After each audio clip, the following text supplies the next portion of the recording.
Заврши изградбата на минарето на Али Пашината џамија, која и покрај забраната незаконски се градеше цели 3 години. Дворното место на спорниот верски објект забрзано се расчистува, а целосно се отстранува заштитната мрежа со која од сите страни минарето беше високо заградено. Во срцето на Охрид се врши атак врз достоинството на охриѓани, а во реализација на агресивната и нелегална градба на Али Пашина учествуваат институциите на државата, велат од совест. Во јавноста се погласни се гласините дека на обновената џамија ќе се сечи лента на 6 јуни за празникот Рамазан Бајрам.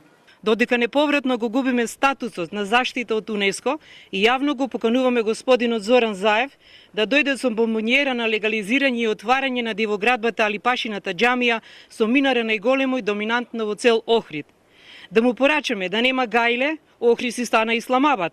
На Балканот и стана најголема атракција и приказка. Нити управата за заштита на културно наследство, нити државниот градежен инспекторат, нити пак судот не покажаа решеност да стават мораториум на градата на Али Пашината џамија, обвинуваат од совест. Тие реагираат и на владината одлука за донесување времена забрана за градење во целиот Охридски регион.